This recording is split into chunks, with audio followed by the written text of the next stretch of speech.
तो कहानी की शुरुआत होती है एक कोर्ट केस से, जहाँ पर हम एक छोटी बच्ची को देखते हैं और वो यहाँ पर अपने स्कूल टीचर के खिलाफ गवाही दे रही होती है कि उसके स्कूल टीचर ने उसके साथ गलत काम किया है। और यहाँ पर जज उससे पूरा डिस्क्रिप्शन ले रहा होता है कि आखिर तुम्हारे साथ क्या हुआ। और यहाँ पर उस बच्ची की गवाही सुन के केविन लोमैक्स, जो कि उस स्कूल टीचर का वकील होता है, वो पहले सोच रहा होता है कि गेट्जी इनोसेंट होगा, लेकिन उस बच्ची की गवाही के बाद उसे भी यकीन हो गया कि उसका क्लाइंट गिल्टी है। और यहाँ पर गवाही देते हुए उस बच्ची ने ये भी बताया कि उसके स्कूल टीचर गेट्जी ने उसे ही नहीं बल्कि उसके स्कूल के दोस्तों के साथ भी वही काम किया है। और अब बच्ची के बयान के बाद अब ये लग नहीं रहा कि केविन अपने क्लाइंट को बचा पाएगा। और अब तो यहाँ पर ऐसा लग रहा होता है कि केविन भी अपने क्लाइंट को नहीं बचाना चाहता। अब यहाँ पर केविन जज से 15 मिनट का ब्रेक मांगता है और उसे वो ब्रेक मिल भी जाता है। और इस ब्रेक के दौरान केविन ने अपने क्लाइंट को धमकाया और उससे दूर रहने को कहा। और अब यहाँ पर केविन बाथरूम में जाकर अपना गुस्सा निकालने लगता है और अब वो यहाँ पर सोच ही रहा होता है कि आखिर उसे क्या करना चाहिए। लेकिन तभी वहाँ पर लैरी नाम का एक रिपोर्टर आ गया और उसने केविन से कहा, मुझे तो लगता है कि आज तुम अपनी जिंदगी का पहला केस हारने जा रहे हो। अब ये सुनते ही केविन की इंसानियत के बीच उसका ईगो आ गया और वो कोर्ट रूम में वापस आया। और कोर्ट रूम में वापस आते ही उसने उस लड़की के ऊपर अपने सवालों की बौछार कर दी और उसने कहा, क्या ये बात सच नहीं है कि तुमने अपने स्कूल टीचर गेट्जी की एक भद्दी सी ड्राइंग बनाई क्योंकि तुम उनसे नफरत करती हो? और कहीं यही बात तो नहीं है कि तुमने अपने स्कूल टीचर को फंसाया क्योंकि तुम्हारा स्कूल टीचर एक मोटा भद्दा सा आदमी है? तब यहाँ पर उस लड़की ने समझाने की कोशिश की कि ये सब तो एक मजाक था, लेकिन यहाँ पर केविन ने बातों का कंटेक्स्ट चेंज करके बातों को ऐसे घुमाया जैसे कि उसका क्लाइंट ही एक विक्टिम हो। और यहाँ पर केविन ने उससे पूछा, क्या तुमने अपने घर पे कभी पार्टी रखी है? बारबरा, हाँ मैंने रखी है। केविन, क्या वो पार्टी एक अडल्ट पार्टी थी? तब बारबरा ने हामी भरी कि वो वाली पार्टी सिर्फ उसने एक ही बार रखी थी। लेकिन केविन का पॉइंट तो क्लियर था कि उस पार्टी में बारबरा ने अपने दोस्तों को कन्विंस किया कि वो लोग भी मिस्टर गेट्जी के खिलाफ छोटी गवाही दें ताकि उसकी बात कोर्ट में साबित हो जाए। और क्योंकि यहाँ पर बारबरा ने होली बाइबल की कसम खाई थी, इसीलिए उसने इस बात को एक्सेप्ट किया और उसके एक्सेप्ट करते ही ये पूरा केस पलट गया। हालांकि बारबरा ये कहती रह गई कि उसने ऐसा इसलिए किया ताकि वो अकेली न पड़ जाए, लेकिन किसी ने भी उसकी बात नहीं सुनी और ये साबित हो गया कि वो गेट्जी नाम का स्कूल टीचर बिल्कुल ही निर्दोष है। और अभी भी किसी को समझ में नहीं आया कि केविन ने केस जीतने के लिए क्या किया। तो मैं थोड़ा शॉर्ट में समझाता हूँ कि पहले तो केविन ने वो ड्राइंग दिखाकर ये साबित किया कि उसके क्लाइंट को खुद स्कूल के स्टूडेंट्स ही बुली करते थे। और इसके सबूत मिलते ही आसपास के लोगों की सिंपैथी गेट्जी को मिल गई। और फिर केविन ने बारबरा के कैरेक्टर पे सवाल उठाया कि वो अपने घर पर अडल्ट पार्टी किया करती थी। और फिर बारबरा के इस झूठ से केविन ने उस सच को दबा दिया कि गेट्जी ने उसके साथ गलत काम किया था और इस तरीके से वो केस जीत गया। तो मुझे लगता है कि अब केस काफी क्लियर हो गया। तो अब कहानी में आगे बढ़ते हैं। अब यहाँ पर केविन दबा के दारू पीता है इस खुशी में कि वो इस केस को जीत गया, लेकिन इस केस जीतने के चक्कर में उसने एक ऐसे आदमी को खुला छोड़ दिया जो कि छोटी बच्चियों के लिए एक बहुत बड़ा खतरा है। और यहाँ पर केविन को अच्छाई बुराई सब कुछ पता है, लेकिन फिर भी उसके लिए तो सक्सेस ही सबसे बड़ी चीज है। अब पार्टी के बीच में उसके पास जॉर्ज नाम का आदमी आया और उसने उसे एक ऐसा ऑफर दिया जिसे केविन मना नहीं कर पाया। और ऑफर ये था कि उसे उसके साथ न्यूयॉर्क आना होगा और सिर्फ ये बताना होगा कि जूरी में किसको सेलेक्ट किया जाए, और इसके बदले उसे और उसकी बीवी को न्यूयॉर्क में रहना खाना सब कुछ फ्री मिलेगा। अब ये सुनते ही केविन ने हाँ बोल दिया। अब इसके बाद हमें एक चर्च का सीन दिखाया जाता है जहाँ पर सभी प्रेयर कर रहे होते हैं। और यहाँ पर एक औरत जो कि जीसस को बहुत ज्यादा मानती है, जिसका नाम होता है एलिस लोमैक्स, और ये दरअसल केविन की मॉम होती है। और केविन को अपने डैड के बारे में कुछ भी नहीं पता क्योंकि जब वो 3 साल का था उसके डैड उसे छोड़कर चले गए। और इसीलिए केविन की लाइफ में उसकी मॉम बहुत ही ज्यादा इम्पोर्टेंट थी। और वो यहाँ पर अपनी मॉम से ये पूछने आया होता है क्या उसे न्यूयॉर्क जाना चाहिए या नहीं, लेकिन उसकी मॉम ने साफ मना कर दिया क्योंकि उसकी मॉम काफी धार्मिक है और न्यूयॉर्क उस समय पर बहुत ही ज्यादा नशेड़ियों का अड्डा हो चुका था। और उसकी माँ के हिसाब से न्यूयॉर्क पर शैतानों का राज है। लेकिन केविन को इन सब बातों पर विश्वास नहीं और उसने यहाँ पर अपनी चिकनी चुपड़ी बातों में लगाकर अपनी माँ की रजामंदी ले ली। और फिर वो अपनी वाइफ मैरियन को लेकर फ्लोरिडा से न्यूयॉर्क की तरफ निकल गया। और यहाँ पर केविन को जिस काम के लिए बुलाया था उसने वो काम कर दिया और यहाँ पर उसकी सेलेक्ट की गई जूरी की वजह से जॉर्ज वो केस जीत गया। अब इसके बाद हम एक जॉन मिल्टन नाम के शख्स को दिखाते हैं जिसकी नजर केविन पे ही होती है। और यहाँ पर जॉन मिल्टन न्यूयॉर्क की सबसे बड़ी लॉ फर्म का मालिक था और केविन की सक्सेस को देखते हुए उसे जॉन मिल्टन से मिलने के लिए बुलाया गया। और यहाँ पर यह ऑफिस काफी बड़ा होता है और इस ऑफिस में केविन ने एक लड़की को देखा और उसे देखते ही केविन ना जाने क्यों उसकी तरफ अट्रैक्ट होने लगा, जिसके बाद एक रहस्यमय कमरे में उसे जॉन मिल्टन मिला। अब यहाँ पर जॉन मिल्टन चाहता था कि केविन भी उसकी फर्म में काम करे और इसके बदले वो कहता है कि वो केविन को सब कुछ देगा, पैसा दौलत लड़कियाँ सब कुछ, जो कुछ भी वो चाहे। अब बातों ही बातों में जॉन मिल्टन ने बाइबल का 10:16 वर्स कोट किया कि Behold, I am sending you out as a sheep amid of wolf, so be shrewd as a snake and harmless as doves। और इस वर्ष का मतलब होता है कि मैं यानी कि भगवान तो मैं भेड़ के रूप में भेड़ियों के बीच भेज रहा हूँ, तो सांप की तरह चालाक बनो और कबूतरों की तरह मासूम। और इस वर्ड को याद रखना क्योंकि इस वर्ड से आगे कई राज खुलेंगे। अब इसके बाद यहाँ पर जॉर्ज और उसकी वाइफ ने इनको इनका नया अपार्टमेंट दिखाया जो कि काफी ज्यादा आलीशान था। अब इसके बाद यहाँ पर केविन को उसका पहला केस मिला, मोइस का केस, जो कि एक ऐसा निग्रो आदमी होता है जो कि अपने घर में जानवरों की बलि देते हुए पकड़ा गया। और अब मोइस को इनोसेंट साबित करना काफी ज्यादा मुश्किल काम था क्योंकि वो अपने घर में किसी तरीके का काला जादू प्रैक्टिस कर रहा था। अब यहाँ पर कोर्ट में केविन ने बातों को घुमाने की अपनी पुरानी टेक्निक से केस का कंटेक्स्ट ही बदल दिया और उसने यहाँ पर कहा कि धर्म को मानना तो सभी का अधिकार है, और चाहे फिर वो किसी जानवर की बलि देकर हो या फिर अपने आप को नुकसान पहुंचाकर। और उसने यहाँ पर कई सारे एग्जाम्पल भी दिए, जैसे कि कुछ लोग आग पे चलकर अपना बिलीफ फॉलो करते हैं तो कुछ लोग और किसी तरीके से। अब इस तरीके की दलीलें सुनकर जज भी सोच में पड़ जाता है और फिर केविन ये केस भी जीत गया। अब यहाँ पर केविन जॉन मिल्टन के साथ काफी बिजी रहने लगा कि अब उसे अपनी बीवी मैरियन के लिए भी टाइम नहीं मिलता था। लेकिन अब मैरियन को भी इस बात से कोई फर्क नहीं पड़ रहा क्योंकि नई शहर की नई चकाचौंध है अभी। अब इसके बाद ये दोनों जॉन मिल्टन की एक पार्टी में जाते हैं और यहाँ पर मैरियन ने केविन से ये वादा लिया कि वो उसे पार्टी में अकेला नहीं छोड़ेगा। लेकिन पार्टी में पहुँचते ही केविन यहाँ पर किसी दूसरी लड़की नताशा से बातें कर रहा है और उधर मैरियन केविन को ढूंढ रही है। अब इसी बीच जॉन मिल्टन भी मैरियन से मिला और वो यहाँ पर क्लियरली उसके साथ फ्लर्ट करने की कोशिश कर रहा था। और फिर वो दोनों साथ में ड्रिंक लेते हैं और यहाँ पर जॉन ने मैरियन से कहा कि उसे अपने बाल स्ट्रेट करवा लेने चाहिए। और यहाँ पर जॉन ये बोलने में बिल्कुल भी नहीं हिचकिचाया कि इससे पहले कि तुम्हारे घोंसले में कोई अंडा रख जाए, इन बालों को सीधा करवा लो। और जॉन ने इस बात को इतना फोर्स से बोला कि मैरियन भी इस बारे में सोचने लगी।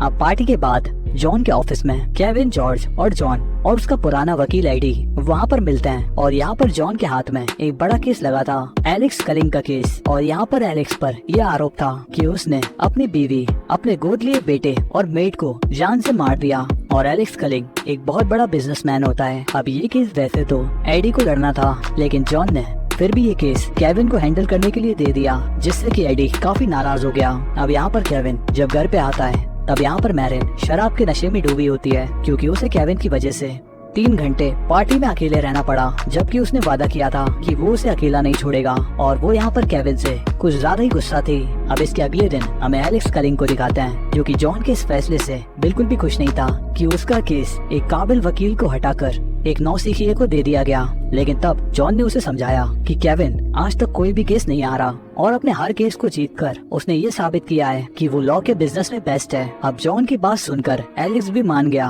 और अब जॉन को आने वाली नेक्स्ट हियरिंग तक केविन के साथ कोऑपरेट करना होगा। और एलेक्स यहाँ पर लगातार यही कह रहा होता है कि वो बेकसूर है क्योंकि जब वो घर पहुँचा तो वो तीनों पहले से ही मरे पड़े थे। और इसके बाद हमें मैरियन को दिखाते हैं जो कि जॉर्ज की बीवी के साथ होती है। और यहाँ पर मैरियन को जॉर्ज की बीवी का असली चेहरा दिखाई दिया। अब पता नहीं ये उसका भ्रम था या फिर ड्रिंक से उसे नशा चढ़ गया था। अब ये बात उसने केविन को बताई, लेकिन केविन को तो लग रहा था कि ये सब मैरियन की इमेजिनेशन है। अब मैरियन काफी परेशान थी क्योंकि घर जितना बड़ा होगा उसे अकेलापन भी उतना ही खाएगा क्योंकि वो हमेशा ही इस अपार्टमेंट में अकेली रहती थी। और केविन तो बस अपना पूरा समय जॉन मिल्टन के साथ ही बिताता है। अब इस अकेलेपन का इलाज केविन को लगा बच्चा, और जैसे ही वो मैरियन के पास गया तो उसे एकदम से मैरियन की जगह ऑफिस वाली नताशा दिखाई पड़ी। अब इसके बाद केविन एलेक्स कलिंग के साथ पूछताछ करने लगा और वो जानना चाहता था कि आखिर उसने क्राइम सीन से बंदूक क्यों उठाई। तो एलेक्स ने कहा कि वो डर गया था और मुझे लगा कि घर में और कोई भी हो सकता है, इसलिए मैंने वो बंदूक उठाई। दरअसल उस रात एलेक्स अपनी असिस्टेंट मेलिसा के साथ था। अब अगर मेलिसा कोर्ट में ये बयान दे दे कि एलेक्स उसके साथ था तो एलेक्स इस इल्जाम से बच सकता है। तो अब केविन को मेलिसा से मिलना पड़ेगा। अब इधर घर पर मैरियन की हालत देखकर केविन ने अपनी माँ को न्यूयॉर्क बुला लिया। तभी अचानक से वहाँ पर 2 लड़कियों को लेकर जॉन आ गया और जॉन को देखकर केविन की माँ काफी घबरा गई और फिर जॉन ने उन दोनों लड़कियों से मिलवाया। अब लिफ्ट में जॉन एलिस से कुछ सवाल पूछ रहा होता है, लेकिन एलिस बस उसे घूरती जा रही होती है। अब अगले दिन केविन एलेक्स की असिस्टेंट मेलिसा से मिला और उसका कहना था कि एलेक्स ने उन लोगों को नहीं मारा। और मेलिसा ने ये भी बताया कि एलेक्स उस वक्त उसी के साथ था। अब इसके बाद केविन जॉन के साथ मेट्रो में ट्रेवल कर रहा था। अब यहाँ पर जॉन मेट्रो में एक आदमी को घूर रहा होता है, जिसकी वजह से उस आदमी को जॉन के ऊपर गुस्सा आ जाता है और वो आदमी आकर उन्हें गाली देने लगा। और फिर गुस्से में उस आदमी ने अपनी जेब से कटर निकाल लिया। तब यहाँ पर ये देखकर सभी लोग डर गए, लेकिन जॉन नहीं डरा और जॉन ने उसकी भाषा में उसे बताया कि इस वक्त उसकी वाइफ किसी और आदमी के साथ है। और जॉन ने यहाँ पर उसकी वाइफ का नाम भी बता दिया, जिससे वो आदमी हैरान रह गया और वो तुरंत ही मेट्रो से उतरकर घर भागा।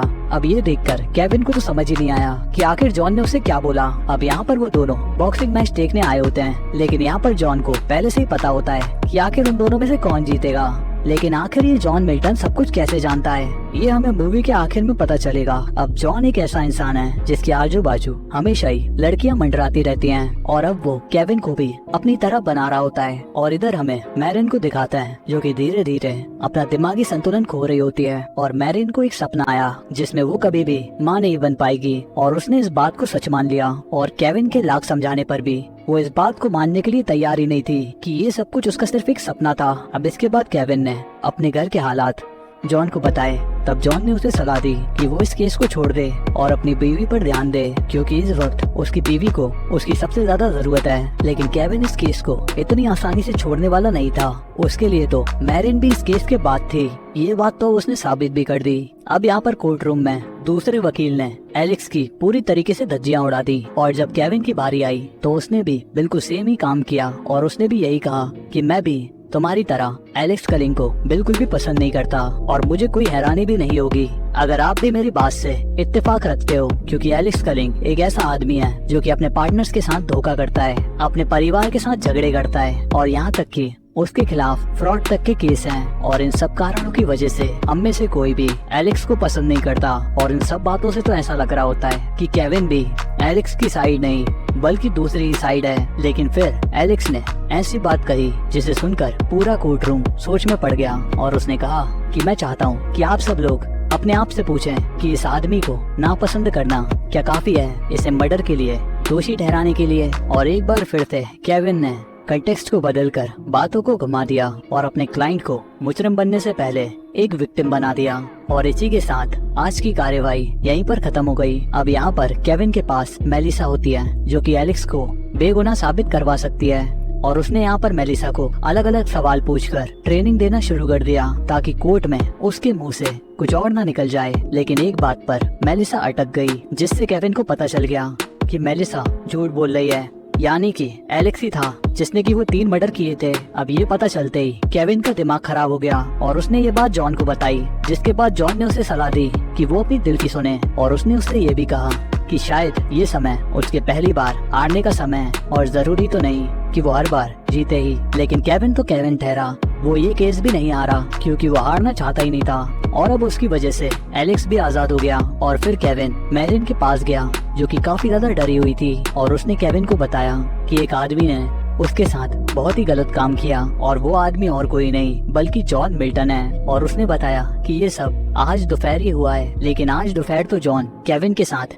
कोर्ट रूम में ही था, लेकिन अब मैरिन की तबीयत बहुत ही ज्यादा खराब थी। इस वजह से वो उसे डॉक्टर के पास ले गया, और डॉक्टर भी यहाँ पर उसे एक पागल खाने में एडमिट कर रहे थे। अब इसके बाद अगले दिन जस्टिस डिपार्टमेंट का एक आदमी केविन से मिलता है, लेकिन केविन उससे बात नहीं करना चाहता था। लेकिन जब उस आदमी ने बताया कि आज सुबह उस स्कूल टीचर को पकड़ लिया गया जिसे कि केविन ने बचाया था, और उस स्कूल टीचर के कार में एक 10 साल की बच्ची की लाश बरामद हुई है। अब ये सुनते ही केविन रुक गया, और फिर यहाँ पर उस आदमी ने बताया कि वो बहुत समय से जॉन मिल्टन की स्टडी कर रहा है, और वो बताता है कि जॉन मिल्टन की कंपनीज दुनिया भर में फैली हुई हैं, और सिर्फ लॉ फर्म ही नहीं बल्कि हथियार बनाने से लेके ड्रग्स बनाने तक हर बिजनेस में उसी का हाथ है। और अब जॉन को सजा दिलवाने के लिए उसे केविन की मदद चाहिए। लेकिन तभी एक कार ने उस आदमी को उड़ा दिया। फिर केविन मैरिन के पास गया, जिसकी हालत बहुत ही ज्यादा खराब थी, और वहाँ पर केविन को उसकी मॉम भी मिली, जो कि मैरिन की वजह से वहाँ पर आ गई थी। और फिर केविन की मॉम उसे अकेले में ले गई, और उन्होंने केविन को एक राज की बात बताई कि वो पहले भी चर्च की तरफ से न्यूयॉर्क आई थी, और ये बात है 1966 की। और जिस होटल में केविन की मॉम रुकी थी, और उसी होटल में केविन का पिता एक वेटर था, और उसमें कुछ तो बात थी जिससे उसकी मॉम उसके करीब खिंची चली आई। अब ये सुनकर केविन का दिमाग घूम गया, और उसने उसकी मॉम की पूरी बात सुनी ही नहीं। और इधर मैरिन पागल हो गई, और उसने केविन की आंखों के सामने ही अपना गला एक कांच के टुकड़े से काट दिया। अब ये देखकर केविन खूब रोया, काफी चीखा चिल्लाया, लेकिन किस्मत से मैरिन की जान बच गई, और उसे आईसीयू में ले जाया गया। अब यहाँ पर केविन की मॉम ने केविन को बताया कि उसका पिता बाइबल का हर एक अक्षर अच्छे से जानता था और उसने मुझसे कहा था कि behold, I am sending you out as a sheep in a midst of wolves। और ये सुनते ही केविन समझ गया कि उसका बाप और कोई नहीं बल्कि जॉन ही है। और फिर वो जॉन के पास पहुंचा, जिसका कमरा कोई आम कमरा नहीं था और ना ही वो कोई आम इंसान, बल्कि वो तो नर्क का देवता लूसीफर था। और केविन ने यहाँ पर उसके तरफ गन पॉइंट करके उससे पूछा कि आखिर उसने मैरिन के साथ क्या किया। तो जॉन ने उसे बता दिया कि उसने क्या किया और फिर केविन ने उसका सीना गोलियों से छलनी कर दिया। लेकिन ये बंदूक की गोलियां जॉन के ऊपर बेअसर थी, क्योंकि ये सब तो जॉन ने ही बनाई थी। तब यहाँ पर जॉन ने उसे बताया कि मेरे बहुत से नाम हैं, कोई मुझे शैतान कहता है तो कोई लूसीफर, लेकिन तुम मुझे डैड कहो। और यहाँ पर जॉन ने उसे बताया कि ये सब कुछ मैंने नहीं किया बल्कि तुमने किया है। और जॉन ने उसे याद दिलाया कि मेट्रो में उसने उससे क्या कहा था। मैंने कहा था कि तुम्हें इस बार शायद से हार जाना चाहिए। अब ये सुनकर केविन ने अपना आइकॉनिक डायलॉग बोला कि मैं हार जाऊं, मैं नहीं हारता, मैं सिर्फ जीतता हूँ। तब जॉन ने उससे कहा कि मैंने तुम्हें केस लड़ने से मना किया था, लेकिन तुम ही अपनी बीवी को छोड़कर इस केस के पीछे पड़े थे। और कुल मिला के उसने केविन को अपनी ही नजरों में गिरा दिया। और फिर जॉन ने अपना प्लान रिवील किया और प्लान ये था कि केविन को उसकी स्टेप सिस्टर के साथ मिलकर उसे एक बच्चा देना होगा, जो कि आगे चलकर इस धरती पर राज करेगा। तब केविन ने कहा कि अब जो हो चुका है मैं उसे तो नहीं बदल सकता, लेकिन मेरे पास भी अपनी फ्री विल है। और ये कहकर उसने अपने आप को गोली मार ली, जिसकी वजह से जॉन और नताशा जलकर वापस से नरक में पहुंच गए। लेकिन फिर अचानक से केविन को होश आया कि वो तो वॉशरूम में है। और ये मूवी का वही पहला वॉशरूम वाला सीन होता है, वही गेट्सी वाला स्कूल टीचर का केस, जहाँ पर केविन ब्रेक लेकर वॉशरूम में आया होता है। और फिर वहाँ पर लैरी आता है, जो कि उसे केस जीतने पर भड़काने लगता है। लेकिन तब यहाँ पर केविन ने केस लड़ने से ही मना कर दिया, क्योंकि वो अपना सबक सीख चुका था। और यहाँ पर लोग बाग उसके फैसले से नाखुश तो थे, लेकिन मैरिन उसके साथ खड़ी थी। और मैरिन को वापस पाकर केविन काफी खुश था। अब लैरी ने उसे वापस से भड़काने की कोशिश की, लेकिन केविन ने उसके ऊपर ध्यान नहीं दिया। और असल में लैरी और कोई नहीं बल्कि लूसीफर ही होता है। और आखिर में वो कहता है कि वैनिटी मेरा पसंदीदा पाप है। और वैनिटी का मतलब होता है घमंड, जो कि अब केविन के अंदर से निकल चुका था। और यार शैतान है या नहीं ये तो पता नहीं, लेकिन 7 पापों के बारे में तो आपने जरूर सुना होगा। और ऐसा कहा जाता है कि ये शैतान के वो तोहफे हैं जो कि उसने इंसान को दिए हैं। और ये 7 पाप इंसान को तबाह कर देते हैं, और यही शैतान चाहता है। तो इसी के साथ होता है इस कहानी का दी एंड। तो कैसी लगी ये कहानी कमेंट में जरूर बताना। मैं मिलता हूँ आपसे एक और नई कहानी के साथ।